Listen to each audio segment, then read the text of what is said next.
Welcome to Child Psychopathology. I'm Dr. Susan Bodner, and I hope you're as excited to take this class as I am to teach it.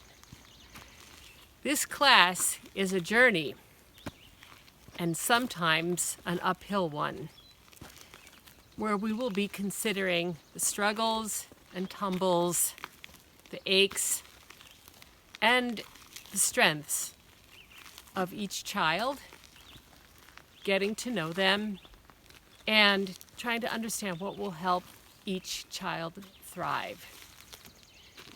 We're going to be using the ideas of developmental psychopathology, which is a way of thinking that looks at how mind, body, culture interact uniquely and in each individual.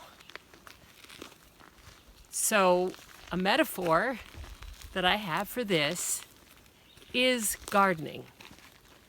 So come along, step one of the journey, and let's look at the garden. Good. So let's start with what's natural. This is a wild garden. It just grows. Nothing's been done to it. It's completely free. It's fine, except when it's not. And there's a lot we can learn about letting things be natural and run their own course. Unfortunately, we live in a society, and it doesn't always operate by the rules of the natural world. And for that reason, we have ideas and thoughts and ways that we can intervene to make life better for individuals and for our society. And one of them, of course, is psychology. So last year, when the pandemic hit, I think it was hard for all of us in different ways. And each of us tried to find a coping mechanism. Mine was to grow plants. And when I was doing that, it made me think about this course. And I realized that everything that I was doing would be great as a way of teaching you what developmental psychopathology is all about. So let's begin with this pepper plant. It looks good, but you can see that there's some really dark stains in there, which are caused by a certain fungus. The plant has a strong constitution. With a little bit of intervention, we've been able to help this plant thrive. Over here, cucumber plants. It seems like no matter what they've been exposed to, rain, thunderstorms, bugs, they're fine. Which makes you question, well, how come the pepper plant got a fungus, but the cucumber plants are not being affected at all? The same weather, they're right next to each other. The tomatoes had a really hard time. You can see that they're a little bit wilty, overwatering. We had to do a lot of interventions to help this plant, adding more dirt, trying to absorb more of the water. One of the things about tomatoes is that they're very hardy.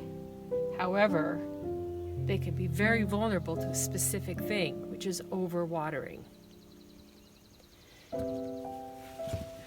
The zucchini, they run into a trouble of just overproduction.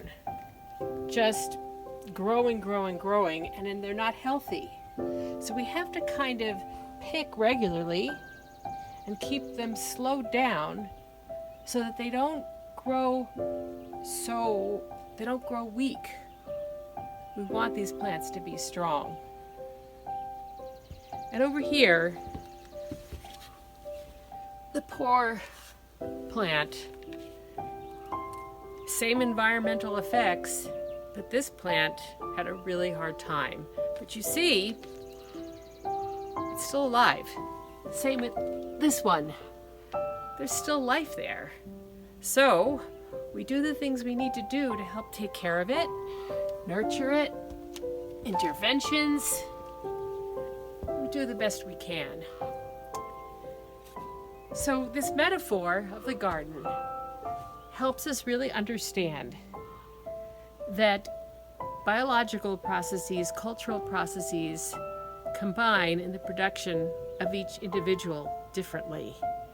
No two plants are the same, no two people are the same, and our job is to help every single person become their best self, however their best self may be. This journey began long before us, this study of the mind, this enterprise called psychology, began a long time ago down many, many roads.